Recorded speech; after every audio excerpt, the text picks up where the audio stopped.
Ever feel like the resources and advice out there for women are missing something essential? I thought so too, which is why more than 6 years ago, I created She Said, She Said. I'm Laura Cox Kaplan, and after 3 decades in communications and then advocacy, and now juggling motherhood and entrepreneurship, trust me, friend, I get it. Making a real impact takes more than just passion. It takes the right mindset, the right skills, the right investments, and the right community. On this show, we dive deep with incredible women from all walks of life who have been there.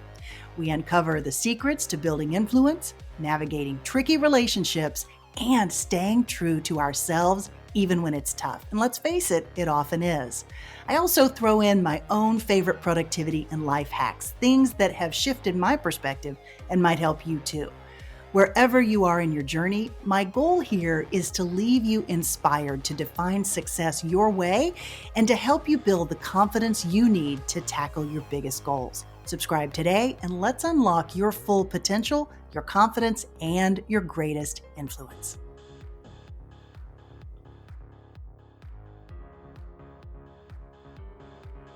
Ever notice how some people just seem to know how to navigate workplace relationships effortlessly, while others hit that invisible ceiling despite all their hard work?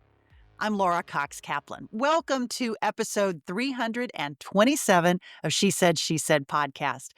Today's conversation is with Professor Melody Wilding, and she is going to give us great perspective on what's really going on as it relates to that question. Melody is a therapist turned executive coach who's uncovered something that might be holding you back in your career right now. Here's the thing. Most of us pour everything into mastering our technical skills. We take courses, we get certifications, and we work overtime to be excellent at our jobs. But Melody's research shows that technical expertise is just one piece of the success puzzle. What often determines who advances and who plateaus is something completely different. It relates to our ability to navigate the psychology of workplace relationships. Now, in her new book called Managing Up, Melody reveals 3 game-changing insights that you're going to hear more about today. First, managing up isn't about making your boss look good, strangely enough. It's about creating conditions for your own success and sustainability. Second, what often feels like overthinking or maybe anxiety about workplace interactions is actually a skill gap itself that anyone can learn to bridge. And third, you'll discover a simple framework for making your thought process visible to leadership so that it positions you as a strategic partner rather than just as a competent subordinate. Now, if you've ever wondered why your hard work isn't translating with opportunities or recognition, this conversation is going to be very illuminating. I will also say, too, this is not just a conversation for somebody who's working in a really linear corporate structure with maybe a command and control structure, but also for those of us who are responsive to peers and to partners and to stakeholders, maybe a board of directors, for example. All of Melody's advice, I think, applies in those circumstances as well. But before we dive in, I want to mention that today's episode 327, is supported by a new special offer. I don't know about you, but I can't go anywhere in the summer without a hat. It is so important to protecting my skin. This is certainly true as I have aged. And while sunscreen is important, so is wearing a hat, which is why I'm really thrilled that one of my favorite hat brands is now a sponsor of this podcast. Eric Javits designs sophisticated, practical, fashion-forward hats that work with all of your summer outfits and accessories. And with Mother's Day right around the corner and summer vacation quickly approaching, this is the perfect time to invest in a new hat. Eric Javits' innovative squishy material makes their hats both stylish and travel-friendly, and they also have UPF 50+ protection. As a very special thank you to you, my She Said, She Said podcast listener, I have arranged for an exclusive 20% discount. 20%, that's really significant. All you have to do is use my promo code, which is She Said at ericjavits.com to complete your purchase. I do earn a commission when you use my code, but any monies that we receive through your purchase are then reinvested into this podcast so that you get more of what you enjoy from She Said, She Said. So, talk about a win win. Now, without delay, let's jump into episode 327 with Melody Wilding, talking about the psychology of workplace influence. Enjoy. Melody, welcome to She Said, She Said.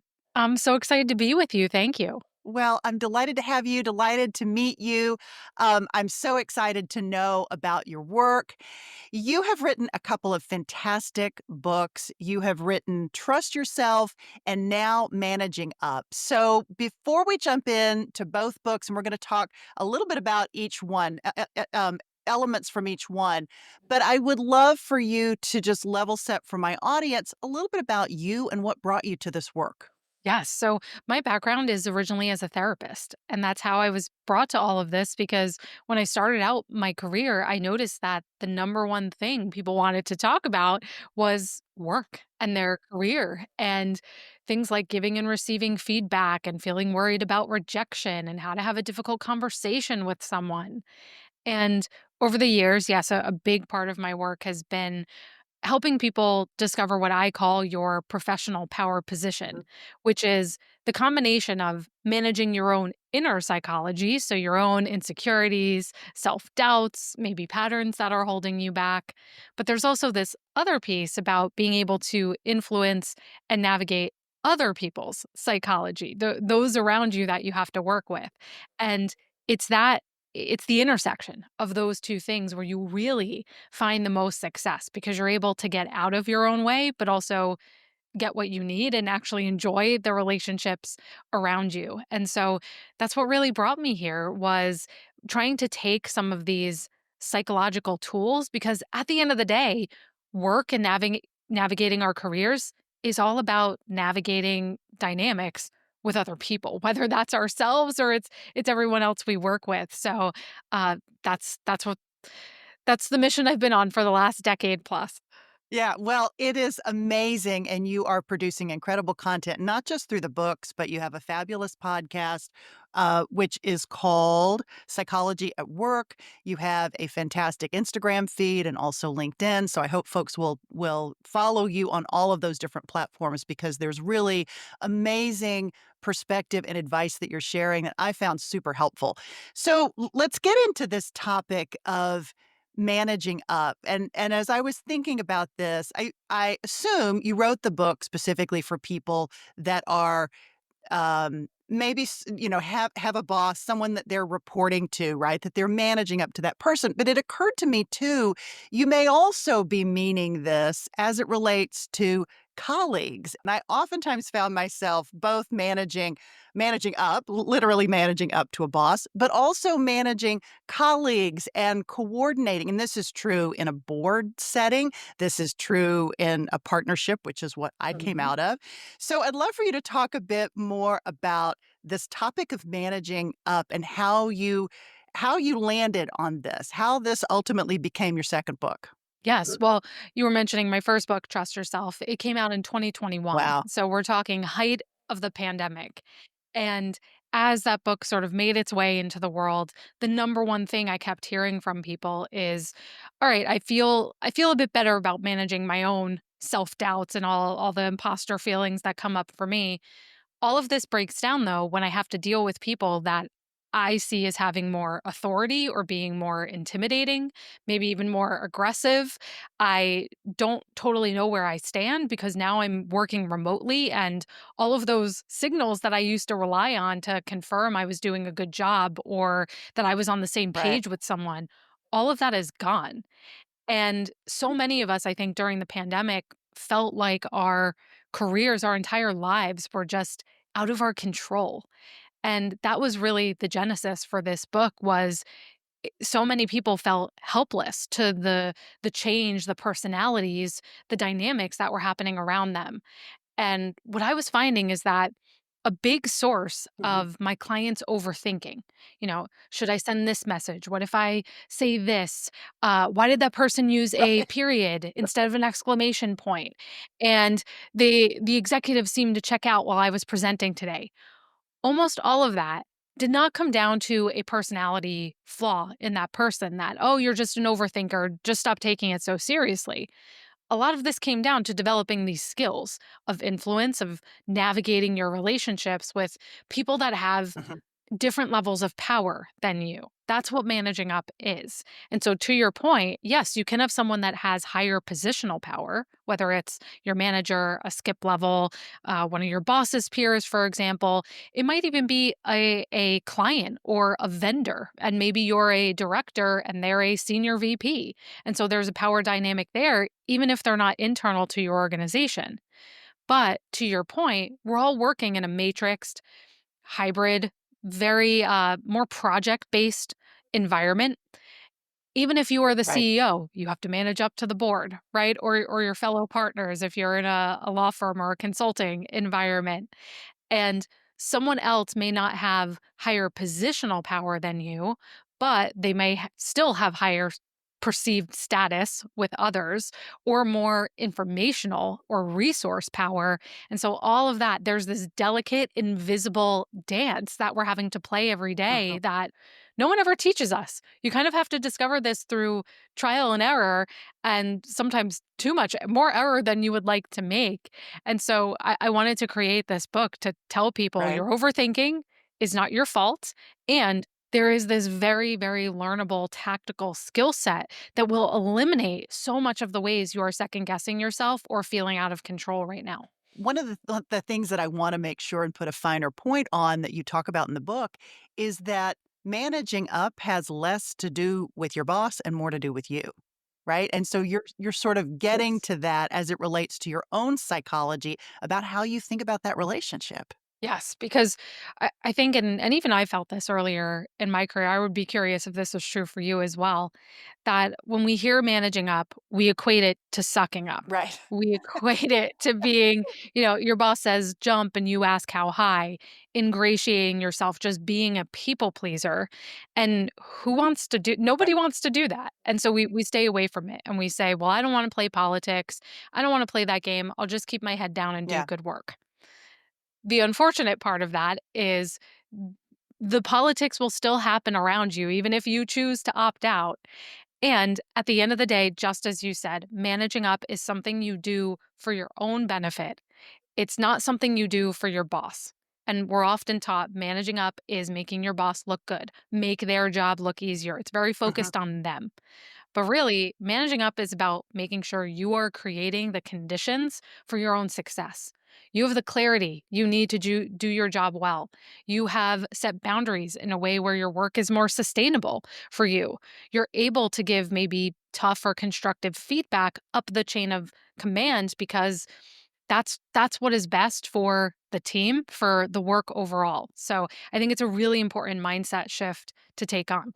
You talk about, a really shocking job termination that you dealt with, which also gave you a lot of clarity and insight into this question. So maybe talk a little bit about that experience. Yes, and I'm laughing because this is something I was so embarrassed about for a decade. How could I, an executive coach where I work with clients at these companies, yet I was terminated. And so it's something I really kept hidden. But why I wanted to share it is because it's such an instructive, teachable moment about what happens when we don't manage up Mhm, well. And you shared the punchline, which is that one day I was doing very, I was, at least I thought, doing very well in my role. I had gotten positive performance reviews. I felt like my boss and I had a strong relationship, all intents and purposes. And then one Melody, were you in a company at this point, or were you working with clients or maybe doing both? great question. Yes, I was doing both. So I was building my coaching practice on the side while working full time in an organization. Okay.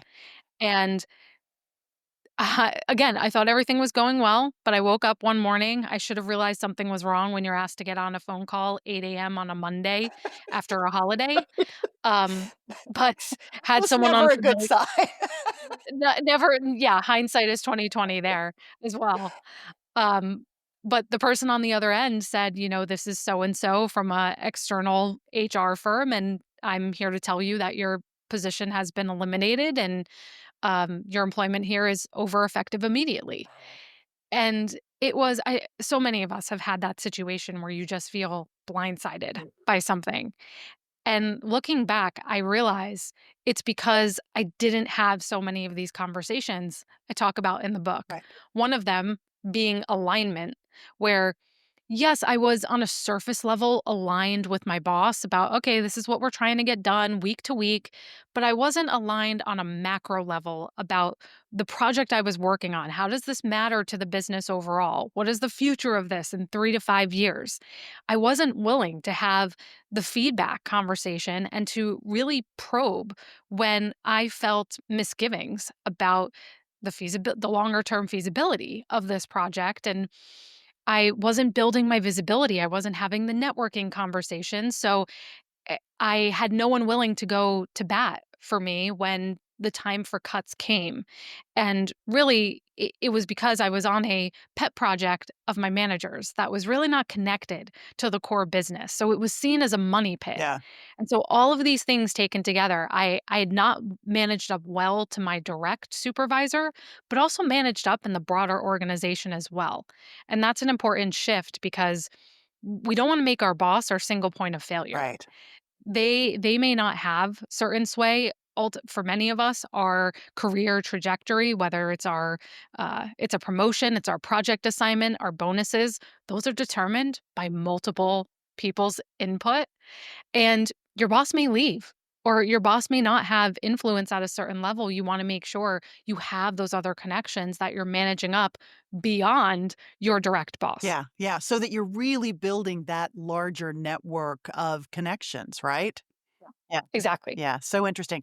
So one of the other topics, there are many, in fact, but you talk about imposter syndrome, and I happened to catch one of your podcasts where you do a deep dive into this topic, and you explained it in a way that was kind of new to me. I'm very familiar with the term "live it," much of the time still, notwithstanding my advanced age and experience, and I think this is true of an awful lot of people. But the way you explained it in the podcast really resonated with me. So I'd love for you to talk, provide your definition of how you see imposter syndrome, but also tie it into this concept of managing up and how are these two pieces connected?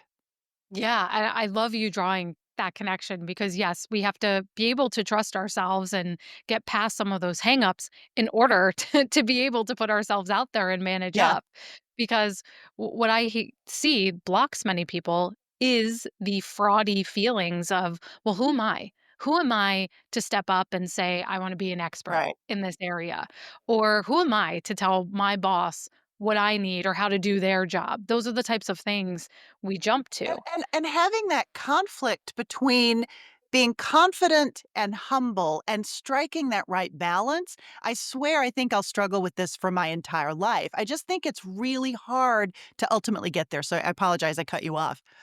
No, it completely is, and this sort of right, we could go on a whole conversation about particularly as women, Right, right? yes. We're conditioned to be a team player, don't rock the boat, don't be too tall of a poppy because people don't like that, and that also gets to the visibility Mhm. conversation, right? You don't wanna outshine other people, don't take all the credit, and, to a certain extent, that is true, right? You have to straddle this line of being a team player and making sure your individual efforts are Right. known. And so we can loop back to that for sure because I think that's a important tension to explore. But when it comes to imposter syndrome, many of us think you just need to be more confident. Just believe in yourself and all will be well. If only it were But that easy. what we don't realize, if only, right? It's like when someone tells you never in the history of calming down has anyone when Exactly. you're told to calm down, that only makes things Yes. worse, it's kind of the same thing. So when it comes to imposter syndrome, really at the core, imposter syndrome is an inability to Mm, internalize your accomplishments. That's what it's all about, that you are not taking the good things or the satisfying ways that you've made yourself proud during a week, a moment of strength that you've had where you had to push through some resistance or set a boundary, have a difficult conversation. you are not integrating that into your identity of how you see yourself. It's like the negatives stick to you like Velcro. Oh, this person criticized me for this. They didn't seem on board with that. They don't believe in Right. me, whatever it is. That sticks to us. We attune to that, and the good things just slide off of us like Teflon. And so it creates this cycle where we are just continually, our brain is attuned to searching out more of the ways we don't manage up. Or rather, I'm sorry, we don't measure up. And that becomes this self reinforcing cycle. You see it all over, everywhere. And so really to get I don't wanna say get over imposter syndrome because I think for many of us it Uh-huh. is a lifelong journey, particularly as you level up, then you face it's sort of like it introduces a Yeah. new echelon of your imposter syndrome, but really learning to integrate what's going well into your identity Mhm. without becoming boastful or big-headed, but just allowing those experiences to sink in is key because this is really about identity. If you do not see yourself as someone who is resourceful, who can figure things out, who is resilient to setbacks, then you will continually we attune our beliefs, guide our actions, right? We will always act consistently with our self-belief. And so that's what we have to work on changing. And what I talked a lot about in that episode is how do you actually internalize your accomplishments? I love what you just said. I was thinking about this, and I've just taken this. I did a certificate in positive psychology over the course of the last couple months, Yes. and one of the things that I was thinking about as I was preparing for this interview is this evolutionary um, wiring that we have to focus on the negative. And when we know that we have kind of a default position to focus on that one thing out of 10 that went wrong, when we know that we are wired to do that and we can become more aware of it, it can be have sort of a liberating aspect to it. And you just talked about the importance of that self-awareness, right? Of really capturing all the things that you do well to remind yourself. And I think in the episode too, you talk about something you have a different term. I have my term is and I have an "atta girl" file, "Atta girl, good job." Mhm. You call it something different, but it's the same approach where you're keeping a list of all those things that you've done really well so that when you have a really crappy day, you can go back and look at that. So true. Yes. And I think also I love that you've done the positive psychology program. I have so many colleagues that have gone through that. It is It's amazing. fantastic. Yes, it's love it. And Seligman's work, right? One of the Right, main researchers you study is all about what's the difference between an optimistic and a right. pessimistic mindset. And when you're struggling with imposter syndrome and something does go well, you see it as temporary and as a fluke, like, "Oh, this is not gonna last." You see it as external to you that, "Oh, this was just luck," or "That person was having a good day, that's why they said that." So it's not internal to you, and you see it as it's just this one situation. This does not suggest anything about me overall, right? And so if we switch that, we wanna make sure that this is internal, this was a result of some of my effort or Right. my character, this actually does suggest ways I do have capacity or capability in other parts of my work, and, um, that that this is something that is consistent, right? I've done this Mhm. before, I can do it again. So super important, and yes, I call it a brag book, Love that. brag file, very similar concept, but the idea is how do you train your brain in a just a very simple manner to be looking for what's gone well? What are you proud of? Even if you didn't get the outcome you hoped, because you can't always control that. Most of the time, you can't Yeah. control that. But you still need to be thinking about what did I bring to the table here? Like, how did I navigate this differently than I might have in the past? And when you make that a habit, it doesn't change overnight, but you gradually start to notice that some of the harsh critical self-talk starts to fade into the Yeah, I background. love that. That's really terrific advice. Um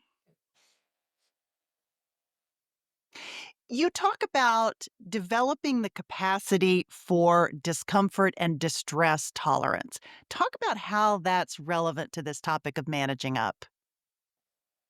Yes. Yeah, another important concept from psychology is increasing our capacity for Mm, distress without resorting to self-sabotaging behavior. So many of us when we feel uncomfortable, we do things like we jump into fill in somebody mm, else's sentence instead of just kind of waiting for them to give us their feedback. Some people also do this with their team. They overfunction where because they don't want to face the discomfort of potentially something not going according to plan, they will swoop in, fix the situation, make sure everything is taken care of, get the project over the finish line. And with managing up, this may a big way I see this is with boundaries where your manager may bring you something and because you haven't learned to surf those difficult emotions within yourself, you just say, "Yep, sure. Uh-huh. I'll figure it out." You just keep saying yes and yes and yes. Your plate keeps growing.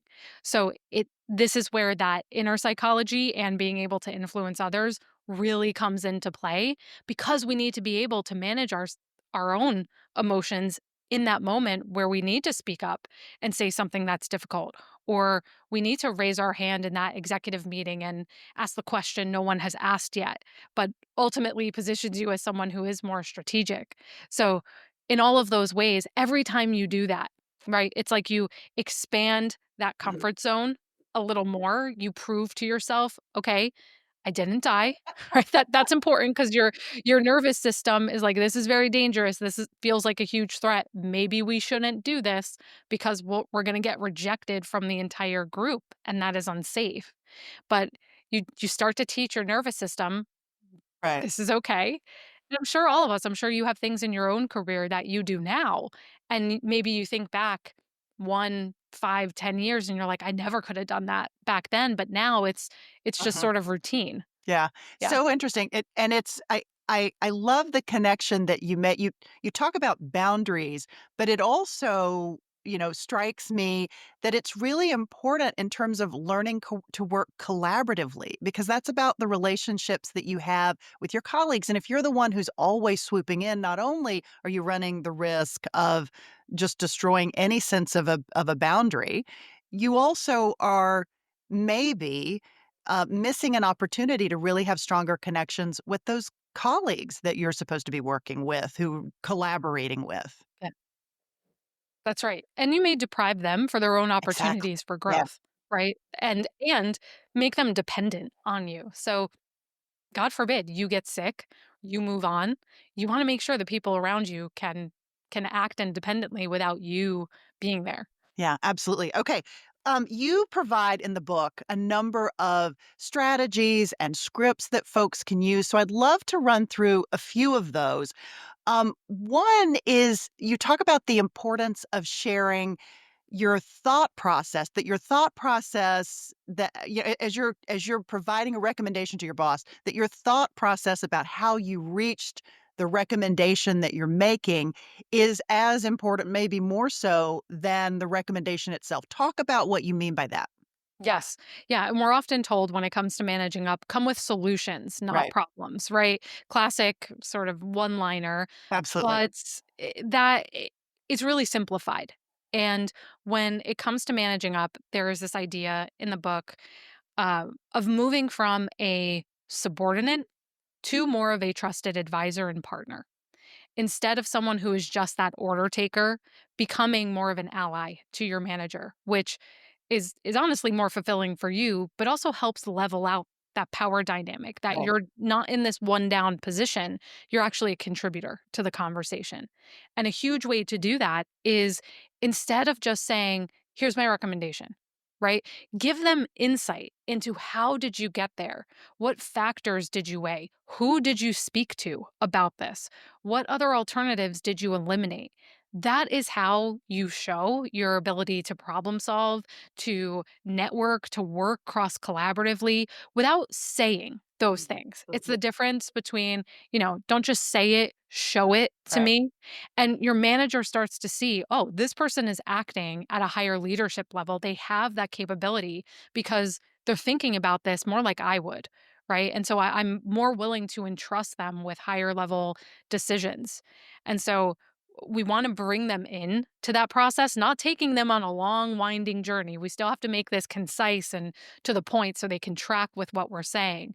But it it is so valuable also for them to be able to explain, like, let's say you are trying to pitch a certain project that you want buy-in for.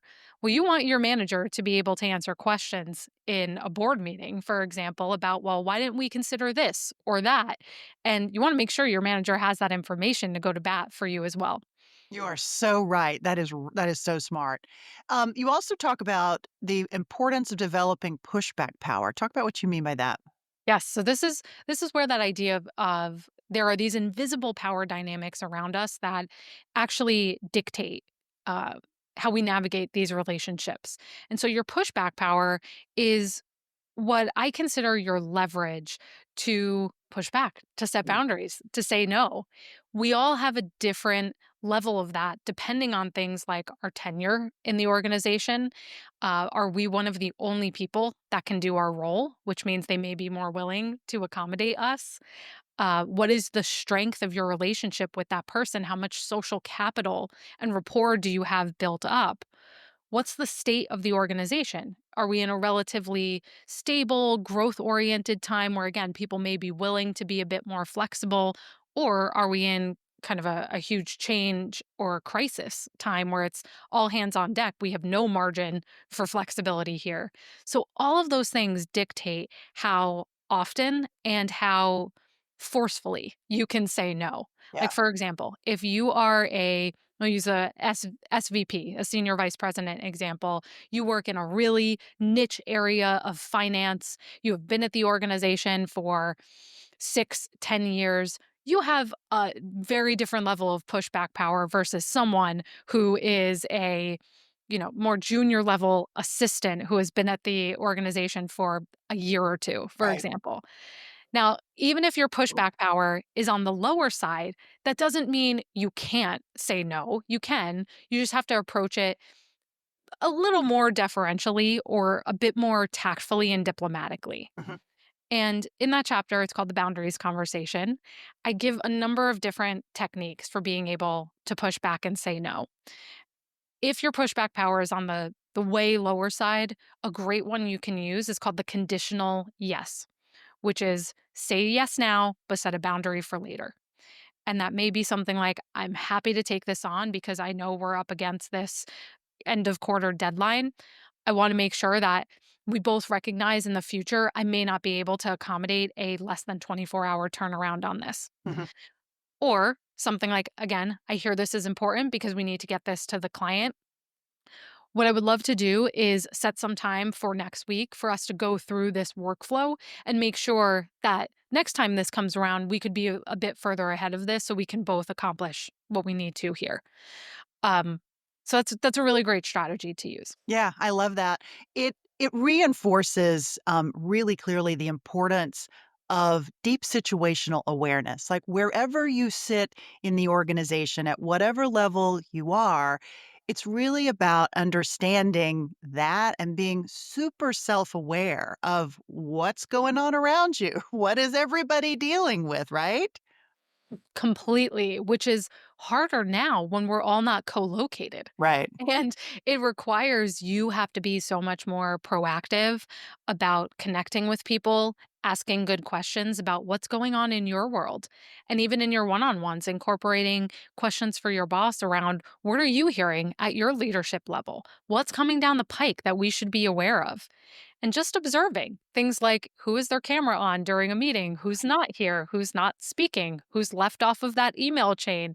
All of these are now in this new environment that we're operating in are different power signals than we may have had 5, 10 years ago. Totally, and I think navigating that it's so incredibly tricky. Do you have any other suggestions for maybe how folks can navigate this sort of in person slash sometimes virtual, sometimes not environment that all of us are living in to one degree or another? Yes, yes. The earlier conversations, the earlier chapters in the book are the more foundational ones. Mm. And one of those, I think one that is also my favorite, it's called the styles conversation. And this is about recognizing that what we often perceive as difficult behavior is often just a difference in approach and preference. And so you may notice that your let's just take an example of a colleague rather than a manager, but that your colleague is someone who replies to emails very shortly and will say, "Okay, got it," versus you may be someone who replies with, "Yes, thank you for sending this. I understand, blah blah blah. I will be talking to X Y." You're a bit more elaborative in the way you communicate. And in that chapter I talk about how, roughly speaking, our communication styles can be broken down to how dominant are we, how much control or how much do we like to assert ourselves in relationships, and then sociability, how much do we care about building rapport, our connection with other people. You map that on a 2 by 2 uh, grid and you get 4 different styles roughly. It's very helpful for you to identify, where do I sit in this breakdown versus the person I'm communicating with, because it can help you take their behavior much less personally. Mm. If you know my boss is the type of person that just wants the bullet points, they just want the bottom line, I know then to cut out a lot of the context that I might normally lead with, because that's just more of my style. And it's not about changing who you are. It's about flexing so that your message actually lands with that person.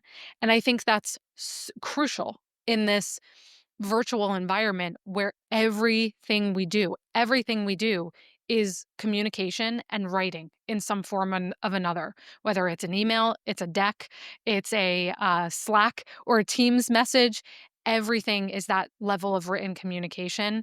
And so when you can make those tiny adjustments, like knowing that you're dealing with someone who is what I would call a cheerleader personality. Cheerleaders are very big picture, vision, they're people.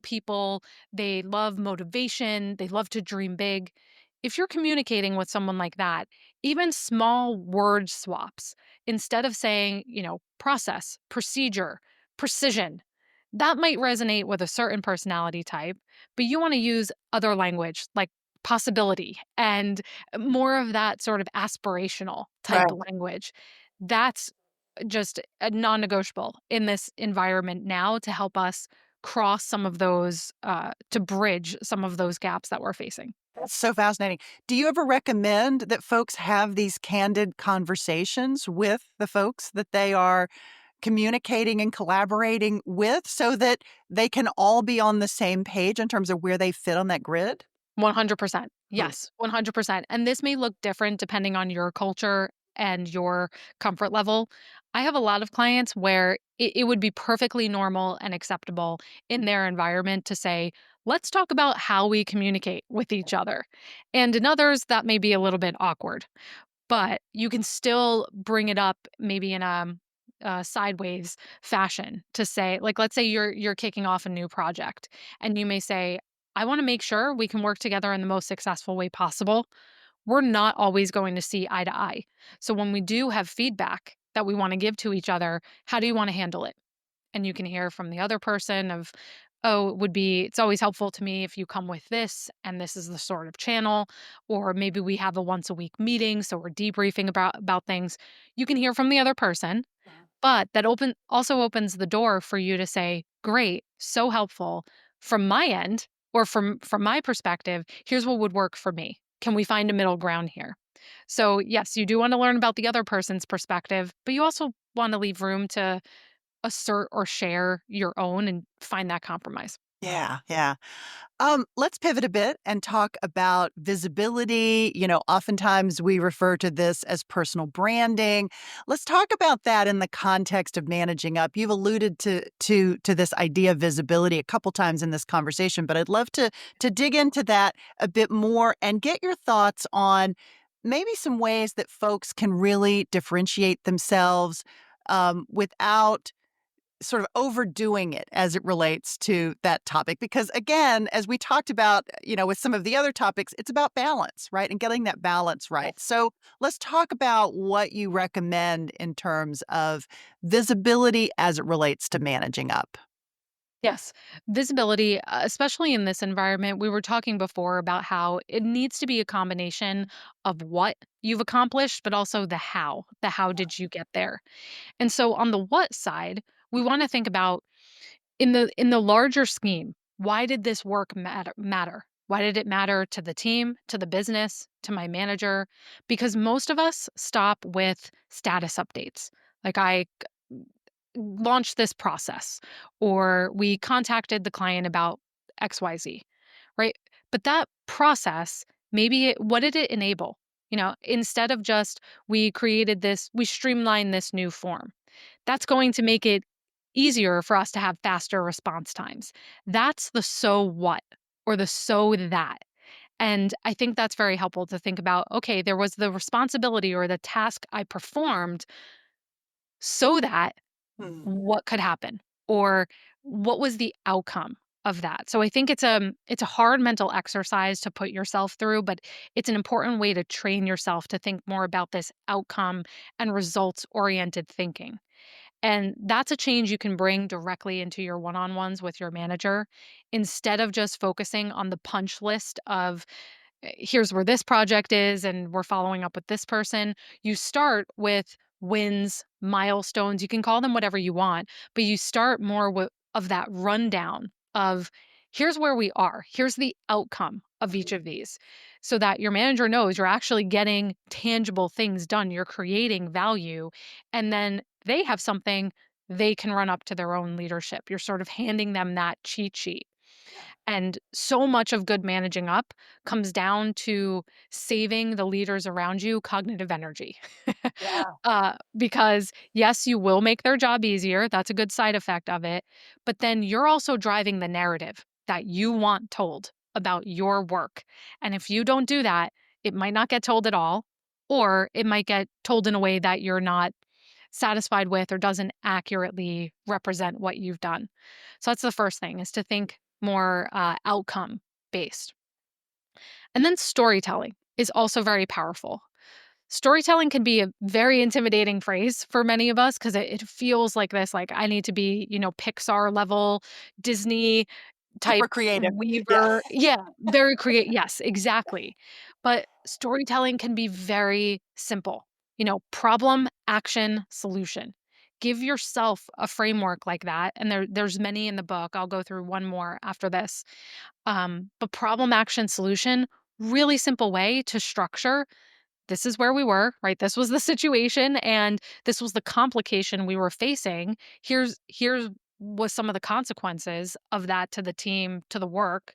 Here was what we did, and that should be a combination of your individual effort plus what the rest of the team did.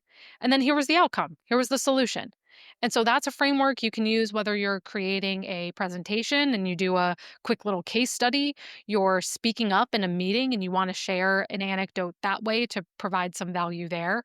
But problem, action, solution is one. And then another one of my favorites that I think a lot of women in particular find useful is called we, then me. We is here was the group's effort. You acknowledge that, you express gratitude, and then you add your piece. So let's say there was just a reorg that was finished, and you say this was a heroic effort by HR and by our operations team to make sure we could get this done by this certain deadline. And also, I really appreciated the opportunity to work on this piece of making sure that role clarity was there for everyone who will be moving to a different team. And so you balance that team player, but also making sure you're getting individual recognition. Yeah, I love that. I absolutely love that construct. How does this translate, Melody, into external visibility? Because we're talking primarily about the internal visibility, which is super important, but there can also be a real benefit to having external visibility and your personal branding externally as well. So maybe talk a little bit about how do you get the balance right there?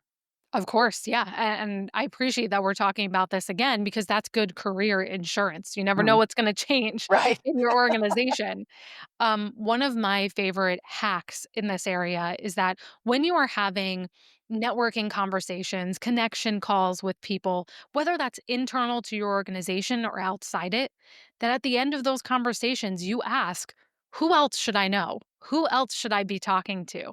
And you can even say, even if it's someone outside of the organization, maybe let's say you're talking with someone about AI and trying to learn that skill set. And you may say, who else do you know that's doing great work in this area, even if they're outside of the company? Because I'm really trying to soak in everything I can. Right. And so creating like that network effect, those nodes for yourself is a really easy lift that then doesn't require a lot of extra effort from you, which is excellent. Yeah. Those storytelling frameworks are also something you could use on social media. Now, you may have to strip some details or not share specific project names, for example, but the we then me is perfect for sharing something on LinkedIn after your team, again, pushes something over the finish line. You could say, really proud of everyone. Thank you to our executive sponsor, so and so. That's also something you could post on an internal channel, but that all of that helps you get other recognition. Something else that you can do that I've had a lot of clients have success with over the years is a secret of top performers is they volunteer themselves for big opportunities, whether it is awards, it's panels, speaking engagements, podcasts. And so make sure that you have your ear to the ground and you're looking around your industry. Are there, uh, you know, 40 under 40 awards in your field? Or you could even go to your HR, your L&D and say, as you're putting together external conferences, or if you're ever looking for someone to do industry podcasts, I want to raise my hand for that. They're always looking for those sorts of volunteers. So those are all very easy ways without a lot of heavy lifting and extra effort from your end. Yeah, I love that. Those are really great suggestions. Um, Melody, maybe one final question for listeners who want to immediately implement some of what you've been talking about in the conversation today. What is maybe one action that my listener can take to put this in place immediately? Yes. Yeah. There's so much here. And I always say information without implementation is useless. So even if you took one tidbit away, but I think the easiest place to start, as I said, the chapters in the book, the conversations are framed in terms of the most foundational to more advanced ones. Uh-huh. And the first one is about alignment. Alignment, it is the first conversation because it's both foundational and it's one of the lower entry points to start with. Yeah. So much of it is about listening and asking good questions. And so, if you did one thing today, no matter if you've been in your organization for a month or several years, have an alignment conversation with your manager to say, looking ahead, I want to make sure we're on the same page and agreed about what success looks like. What does that mean to you? What are the types of things keeping you up at night in the moment? What types of metrics do you discuss with your own boss? Because I want to make sure that's what I'm working towards. That is a excellent place to start. It sets the foundation for everything else. I love that. Melody Wilding, thank you so much for today. I really loved meeting you. I loved our conversation. Folks can find links to your website. You are a public speaker in addition to the other work that you do, coaching folks to help make them successful. But you also have these two fabulous books, Trust Yourself and your latest, Managing Up. Melody, thank you so much. Thank you. Thank you. Hey, friend, I'd love to hear your feedback on this episode, and I'd love to hear which of Melody's advice really stuck out to you. As I was reflecting on this conversation, I was thinking about what she said related to not just offering your boss an answer to the question, but actually walking the person through your thought process for how you got there. And I thought that was such a brilliant strategy for really differentiating yourself in the workplace. I also think it's important to reinforce that this conversation and Melody's advice is applicable whether you're in a more linear corporate structure or whether you're managing more senior stakeholders or maybe a board of directors or something along those lines. So I think it really is advice that resonated so deeply with me because of the different roles that I've had over the course of a 30-year career. But I'm really curious to hear your feedback as well. Also, don't forget to take advantage of our very special new promo offer that we're including today. That is with ericjavits.com. You can purchase yourself a fabulous new hat or maybe get one for your mom or both by using my promo code, which is She Said. Again, that's ericjavits.com. I do earn a commission when you use my code, but rest assured, any commission that I receive will be reinvested into She Said podcast so that you get more of what you enjoy from this podcast. Talk about a win-win. So, friend, I hope you have a great rest of the week. I'll see you again next week. And remember, She Said podcast is a weekly production of She Said Media. Take care.